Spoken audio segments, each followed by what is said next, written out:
I'd like to welcome y'all back to another episode of Beyond the Fear podcast, a place where y'all come for motivation, uplifting, inspiration, and just overall positive experience.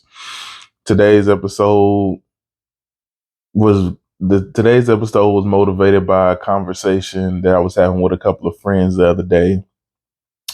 And it was basically the question was asked, do you feel like people can change? And do you feel like you can change people? And of course, everybody's going back and forth, giving their opinions, telling their side, telling what they think. And for me, I honestly do believe that people can change, and I honestly believe that you can't change. You can't change people. I honestly believe that because to me, change is something that happens, something that starts in the core, like inside of you, real change. So I don't feel like outside people can make you change. I feel like if you're going to change, it's going to be because you want to change. It's because you see something in you that you don't like. You see something in you that you know needs to be fixed. That isn't working. Whatever the case is that motivates you to change.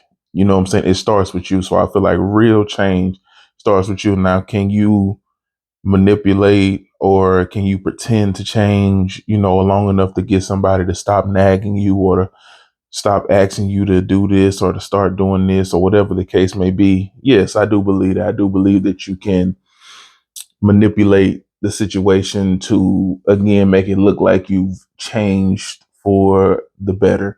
But real true change, I feel like I said, starts in the core, starts with who you are, starts on the inside. So I do believe that change can happen, but I believe that number one, you have to want to change, and number two, you have to be willing to work to change.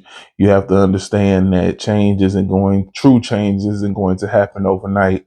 It's going to take real time because you are who you are, right? Meaning, what I mean when I say that is you've built who you are, your characteristics, your flaws, your whatever, you know what I'm saying? All of that has been built over years and years of time. You've built these bad habits, you've built these bad tendencies and over years. And so now it's going to take that same amount of time. Well, maybe not the same amount of time, but it's going to take time for you to start to fix those bad habits and those bad tendencies. It's not just going to happen overnight just because you realize, okay, I have anger issues. I have trust issues. I have, you know what I'm saying, whatever it is that you have, it ain't just going to fix itself overnight because you see it and you notice it. No, it's going to take time. It's going to take you really being serious about changing because there's going to come a time where you've put this work in and to change to get better at something. So let's just take a anger issue, right? Let's say that you have an anger issue, issue with managing your anger when you get angry and dealing with your anger, and you've been working, you've been taking all your steps, all of that. You have to understand that, again, like I said, it's not going to happen overnight. And even if you're doing all the steps, that doesn't mean that you're where you need to be. Sometimes you have to go through things to get that big noticeable change. You know what I'm saying? So you might be in a situation where you would normally get angry, you know what I'm saying? And you go through that situation and you still get angry. But at least maybe in the middle of your anger, you catch yourself and you realize, okay, I'm doing what I've always done. Let me see if I can change it. Let me see if I can do something different. And to me, that's progress because before you just would have stayed angry through the whole entire situation. If you made it through half the situation, caught yourself, realized that you were angry, and now you're trying to pull yourself back, get back to your normal state. Like when you're not angry, when you get back to your level headed state, that's progress. You know what I'm saying? You still have work to do, but at least you're showing yourself that, hey, I can catch myself when I'm angry. I see it. I know what it looks like. I know what it sounds like. It may have taken me a little longer this time, but you know what I'm saying? Next time around, hopefully you catch it quicker. And then hopefully next time it's even quicker. And then at some point, you just don't get angry, as often. You know what I'm saying? Because I feel like, you know, you want to get to a point to where you don't get angry at all, or if you do get angry, you just don't react. You know what I'm saying? So even if in your mind you're angry, you're upset, outwardly you're not reacting, you're just, what I'm saying, listening, or whatever the situation is, you're handling the situation a lot better. So I know that that's the goal, but you got to understand that, what I'm saying, there's stages that you got to go through. So, you got to understand that change doesn't happen overnight. So I think that when people think that we can't change or people can't change, it's because they're expecting that change to happen overnight, or they're expecting to see um progress overnight. And honestly, that's not realistic, because they didn't develop those issues overnight. They didn't develop those bad habits overnight. Those bad habits were things that they've been doing for years. So to expect anyone to just overnight stop doing something is unrealistic. It takes time, you know what I'm saying? So you got to understand. So for me, that was the whole thing that I was saying in the conversation. Like for me, I do believe that true change can happen. People can change. People can see the error in their ways. People can see the flaws in who they are. You know what I'm saying? And then they can work hard to fix those flaws and to heal from those things that cause those flaws, whatever the case is, and then get better and start to become better. But I believe that that takes time. And I don't think that there are many people today who would have the patience to allow somebody to go through those changes. You know what I'm saying? And that's why, if you really are going to change, you got to change for you. You can't change for anybody else, which was the point of the second argument, which is, can you change somebody else? And I don't think so. I don't think that. And when I say that, I don't mean, what I'm trying to say is, I don't think that you can say to somebody, hey, you need to, again, well, let's just stick with anger. You need to stop getting angry. And then that person will stop getting angry. No, I don't think that when I say I don't think you can change other people, that's what I mean.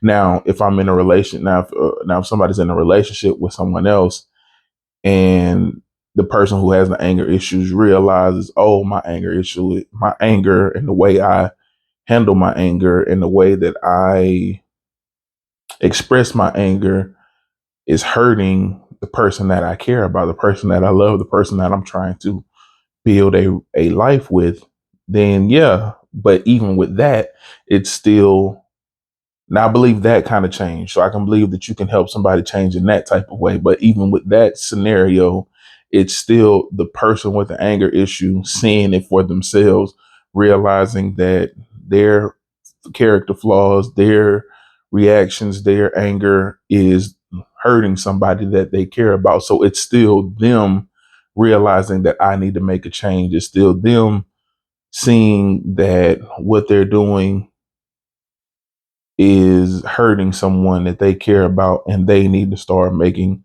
a change to fix it, or to help, to help their relationship, or to help their bond with the person that they're trying to build and grow with. So, you know what I'm saying? So even in that scenario, it's still the person, who's trying to change has to do it first. So it's still starting with them.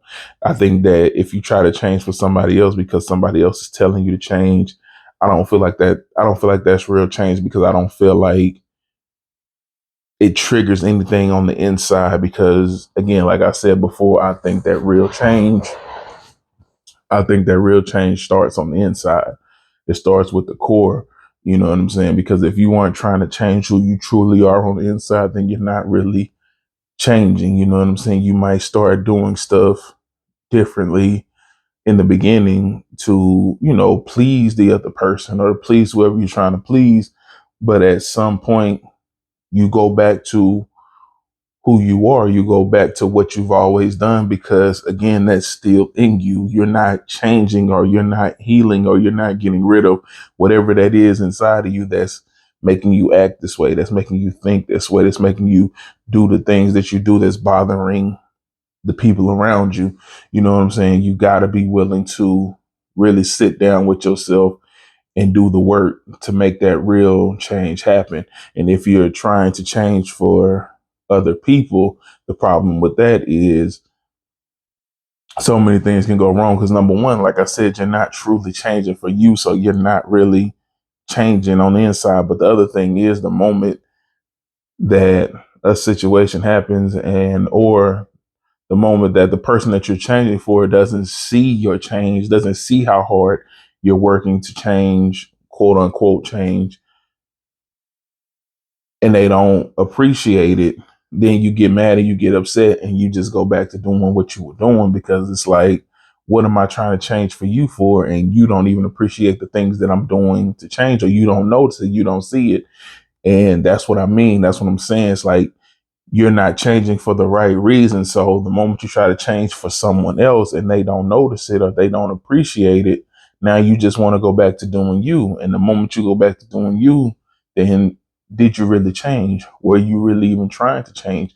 Do you want to change? You know what I'm saying? These are all real questions that you got to ask yourself when you're really thinking about trying to do something, because it's not easy. It's not easy. Even if the world knows, hey, that's a bad habit, that's something that you need to, that's cool. It's cool to talk about. It's cool to say, and you're not wrong. I mean, and you may not be wrong. It may be something that this person needs to change.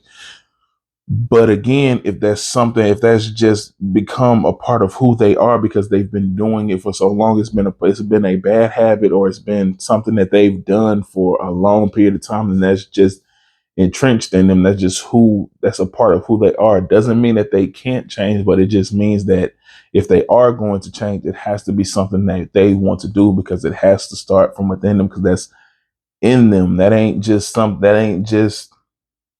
it's a difference, but it's a difference when you just pretending to be tough. You wearing that tough coat when you get around certain people. You got to put that tough coat on to feel like you got to fit in, or to feel like whatever. That's different than somebody who been like that, who's been through those wars, who's been through those fights, who done really struggled and really went through those things. It's different. You can tell the difference when somebody's just wearing that coat and when it's in them. There's a difference, you know what I'm saying? And so the person who's just faking tough, of course, you know what I'm saying? Hey, let that go. But the person who really lived that, who really been through those things, who's really seen and survived those things, and it's in them, it's a part of who they are, it's going to take a lot longer for them to get out of that mode. It's going to take a lot longer for them to let that go, because they've been in that fight or flight response mode most of their lives. They've developed these habits of, again, based off of where they from, what they've seen, for most of their lives, especially in their early childhood and their development time. That's when they've been developing these habits and these way of thinking and these thoughts for years. You know what I'm saying? So it's going to take a lot longer for that person, because that's a part of who that person is, that's entrenched in them. You know what I'm saying? In their core, they've been doing that. That's been who they have. That's a part of them. That's who they've been for years, as opposed to the person who's just pretending and acting tough to fit in, or to try to um mask their insecurities or whatever. Those are two totally different people, and you want to look at them the same way, and it's just like, it's not the same. One person's pretending, the other person's been through it. That's been their life, that's been their real struggle. And so I think that's where and it's also where some of the frustration comes. For example, with that scenario, that's one of the frustrations that come with people who be trying to act tough, because it's like, you got people who really live this and who really go through that, who really done been through that and understand, like, the loss that comes with that, you know what I'm saying, with those lifestyles and with that type of upbringing. And it's like, man, and so some people do get offended when you trying to play tough, you trying to play big and bad, you trying to play gangster, and it's like, but I really lived that. I really did that. I really went through that. You know what I'm saying? I really lost people behind the things that you're playing with, the things that you're joking and taking as a joke. I really lost people behind that. And again, for the person who's wearing it, you know what I'm saying, just trying to pretend to be that, you don't know what they're going through either. You know what I'm saying? I've always said it's so hard for us to see past our pain, and it's hard for us to see past, you know what I'm saying, the things that we're going through and the things that we've been through to even be able to relate and understand other people. You know what I'm saying? And I stand by that 100% because it is hard. You know, if I'm the person who's been through all of that, lived through all of that, lost people behind, you know, that lifestyle, it's gonna be hard for me to see somebody faking it and be like, and you know what I'm saying, and be okay with them faking it because I understand the seriousness of this lifestyle. I understand what comes with this lifestyle. Why are you joking and playing? You know what I'm saying? And if you're the person who's just trying to keep the bullies off of your back, you just trying to keep people, you know what I'm saying, from bothering you, whatever the case may be, you have your reasons and you might not be able to see past your pain and your experience to understand why this person's so upset about how you choose to live your life. It's your life. So it's both sides of the argument. But back to the topic, it's going to take different levels of commitment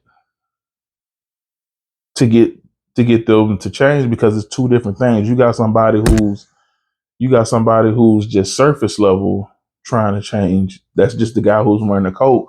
But the person or the person who's lived it and it's just a part of who they are is going to take a lot to change them. Like one of the things for me that I hate is, and I mean, and I absolutely hate this, is when I go to work or if I'm working a job and a person is acting a certain way, a coworker's acting a certain way, and you go, and you know what I'm saying? Me being me, I try to handle it with the person one on one.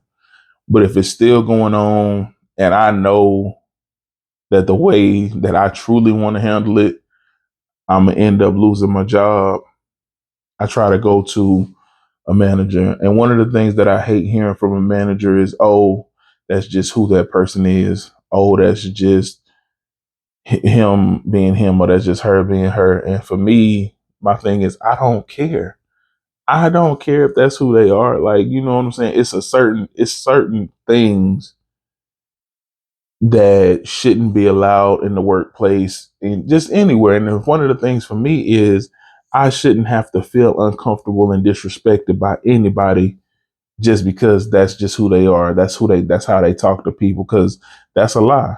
They don't talk. I've seen that same person who's talked to me crazy. I've seen them talk to guests with respect. I've seen them talk to certain managers with respect. I've seen them talk to other coworkers with respect. So you're not finna just tell me that this person gets to talk to me with disrespect and oh, it just is what it is. Oh, that's just that person being that person. No, we're not finna do that. This person finna learn how to talk to me with that same respect that they talk to the other coworkers with. You know what I'm saying? But because all this just who that person is, accept it. Don't take offense to it and all of that stuff. I'm not trying to hear none of that because the moment I do the same in return, I get in trouble. Or the moment I retaliate, I get in trouble, and I'm going to be held to a certain standard that you're not holding this other person to. And for me, I don't want no parts of that. Like I'm okay with you holding me to the standard for sure, but everybody needs to be held to the standard. There shouldn't be no, oh, well, that's just this person being this person, and you got to overlook them, and you got to no. Mm-mm. Now if they just genuinely talk to everybody like that, then okay, that's a different type of conversation. You know what I'm saying? But if I can see that they pick and choose who to talk to like that, then no, we don't no, ain't no, hey, that's just them being them. Like, no, quit enabling them and quitting allowing them to do that. They need to realize that that's not okay. And the reason why I bring that up is when people say, "Oh, that just is who they are who they are," and that's just, for example, that's just Jimmy being Jimmy. I hear what you're saying, but you making excuses for Jimmy. Jimmy knows Jimmy's smart enough to know, okay, there are people that I can talk to crazy and there's people that I can't. So Jimmy needs to learn how to talk to everybody with a certain level of respect. You know what I'm saying? Jimmy needs to make those changes because it's already there. Because again, he doesn't talk to everybody. Just using the name Jimmy as an example for this scenario. Jimmy doesn't talk to everybody disrespectfully. Jimmy just picks and chooses who he wants to talk to in a disrespectful way. And so Jimmy being Jimmy that's just an excuse, and you're enabling him. Jimmy needs to start putting the work in to talk to people respectfully, or just don't say anything at all. I respect that. You know what I'm saying? I'm the type of person, if I see you, I'm gonna be like, hey, I'm gonna say what up. If you don't respond, then I'll leave it at that. I won't say, hey, when I see you anymore. It just kind of is what it is. And I get it because especially if it's the morning time, everybody's not going to be a morning person. I completely understand. I don't take that as disrespect. I'm cool with that. I would much rather you do that than I would much rather you not talk to me at all than for you to talk to me in a disrespectful way. Because to me, like, respect is just one of those things that I'm willing to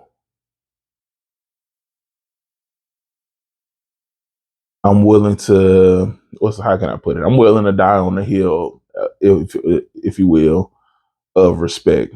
That's just a big thing for me, especially when I'm not disrespecting you, or especially if I have disrespected you, or if I have offended you in any way. You can come to me and I will apologize, because I do understand that certain words mean certain things in different cultures. So if I did offend you with something that I said because of something that I said from your culture or from where you from is an offensive term, it's an offensive word, then by all means, I have no problem apologizing and trying to correct, whatever offenses I've sent your way. You know what I'm saying? Obviously, it was unintentional. I'm sorry, it was unintentional. So for me, all I ask is for that same respect in return. I'm not looking for the yes sir, no sir, and all of that stuff. I'm not looking for any of that. I'm just looking for the same level of respect that I give to everybody. I don't care what your position is. I don't care if you're my boss, or if I'm your boss, whatever. I give everybody a certain level of respect, and I expect that same level of respect in return. And when I don't get it, again, and like I said, I'm not trying to act like or paint this picture that I'm this big rah rah type person, or I'm throwing punches the first time you just. I'm not saying that. What I'm saying is, when you don't give the same level of respect that I just gave you, which again is fine. My first thing is to come to you and ask you, like, what's my first thing is come to see what's up. You know what I'm saying? To see, did I offend you? To see if there's a reason why you're talking to me the way you're talking to me. And obviously the way I would handle it now, because again, I've been doing a lot of growing over the past couple of months. So the way I would handle it now is definitely different than the way I would have handled it a year or two ago. You see what I'm saying? So now I will come to you. I'm still going to come to you regardless, but the tone in my voice, the level of frustration, the level of anger in my voice would definitely be different now than it would be back then. But I would want to know, because if I offended you, let me know. I can apologize and we can move forward. You know what I'm saying? And whatever words or phrases or gestures, whatever I did, I'll try to keep it in my head to not do it around you going forward, because I'm still big on respect. But if it's on some, I did nothing, said nothing, you just want to be disrespectful to me or whatever, or maybe you just having a bad day, whatever, talk, you know what I'm saying? Just let me know. I was always that person. I just give me that heads up, because I know, especially like certain jobs where we had to be at work, super early in the morning. If you just had a rough night, or you going through some things, okay, cool. I completely understand. You ain't gonna be in the best of moods in the morning time. Hey, just let me know. Hey, today ain't one of them days. This morning ain't one of them days. Whatever, you know what I'm saying? So I know, all right, you go work on one end, I work on the other end. We'll meet in the middle, knock everything out, and then just do what we do. You know what I'm saying? Because I'm always about respecting people's space. But again, that was just something that was big in me. You know what I'm saying? That was something that was always instilled in me, just giving people their respect, but also demanding my respect. So I've also had to learn how to change my approach when it comes to talking to people, when it comes to respect. Like, my viewpoints on respect have not changed. I'm still as serious about my respect as I've always been. It's just I understand that that hard hand approach doesn't always work. It isn't always best, especially in like a work or a professional environment. And so it has taken me time to understand that even if I feel disrespected, there's a way to handle it. There's a way to talk to people. There's a way to go about handling things and getting people, meaning managers, everybody, to understand that there's just certain things that people just don't play about. And one of those things for me is my respect. Again, especially once I give it to everybody. And like I said, I've had to have these conversations with managers, supervisors, whatever, you know what I'm saying? You know, I haven't really seen too many CEOs of companies, but I'm pretty sure now, obviously, since I've been in those situations, I can't say for sure what I would do, but knowing me, I'm pretty sure I would have that same conversation with the CEO of the company that would have with a manager or supervisor or lead, whoever. You know what I'm saying? I had those same conversations because, again, that's how big respect is for me. And I don't feel like that'll ever change in me, but my approach, I feel like those things will change. The way I handle it, the way I talk to people, the way I react when I feel disrespected. Those are things that have, in my opinion, changed the way I react. Took time. That's probably the main thing that's taken the longest time, is the way I react when I feel like people disrespect me. Because for me, it used to be like an instant click. It was like a light switch, you know what I'm saying? If I felt disrespected. But I had to realize, number one, that every time that it happens does not mean that they're intentionally trying to disrespect me. It may be something where it might be a joke to them. And it may have started off as a joke to me, but then they say something and it's no longer a joke to me, but it's still a joke to them.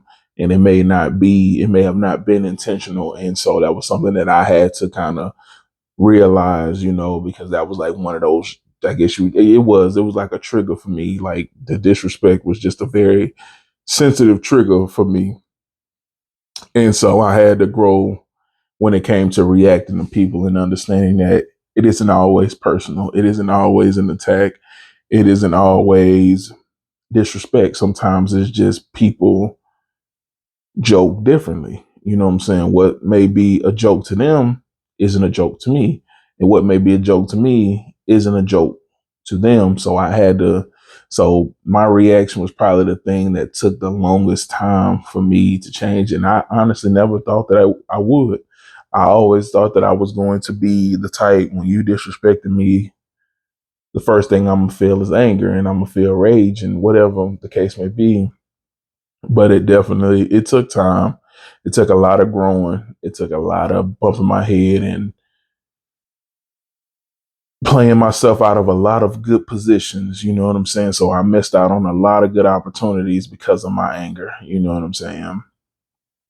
A lot of opportunities, and just a lot of good people. I lost a lot of good people behind my anger whenever I felt disrespect, even if that wasn't their intention. I didn't care. I didn't care about intentions. I didn't care about none of that. It was just I felt disrespected by what you said. So in my mind, you meant to disrespect me. You're trying to disrespect me. You're trying to play me. And so, yeah, I lost yeah, I done put myself through a lot of stuff that I didn't have to go through because of the way I reacted to disrespect. So I can stand, I can, well, say I'm sitting, so I can sit here on this mic in front of this camera, and I can say people most definitely can change, but they have to be willing to change because it has to start with them. They have to be the one who wants to change. They have to see the flaws in themselves. They have to see the error in whatever it is that they're doing, whatever part of them needs to change. They have to see it first, and they have to be willing to change, and they got to understand that you didn't develop these bad habits overnight, so you're not going to change them overnight. And you got to be okay with that because it's going to take some work. Because if you're trying to change, you got to go through tests to see if you really changed. And when you go through your tests, the first couple of tests, depending on how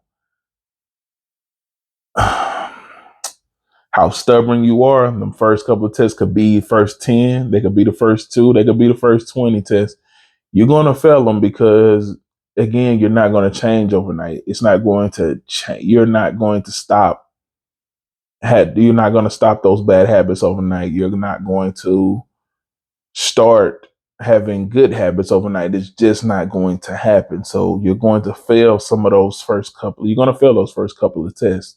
But as long as you start to recognize, you start to see it, you start to catch yourself, you start to recognize when you're starting to dip into that bad habit or whatever, you're making progress, and eventually you'll be able to minimize it. And then hopefully one day you can let it go completely, depending on what the bad habit is. But it takes time, and it takes you being willing to truly change, not just change a little bit, not just change halfway, not just let me just do enough to get this person to stop nagging. But when you really want to change and you really want to make that turnaround and you really want to let that bad habit go, it is going to take time, but you can do it. You can make it happen. You just have to want to do it for yourself. Don't do it for anybody else but you. It has to start with you, and it has to end with you. You're going to be the one making that change. You're going to be the one dealing with everything that comes with that change. So you have to make that change for the right reason. Otherwise, the change won't last. It won't stick. You have to make that change for you.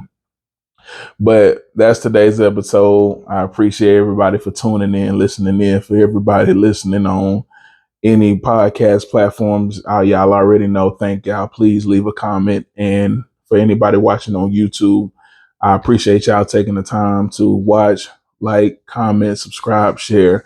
I want to keep growing, and y'all have a blessed day.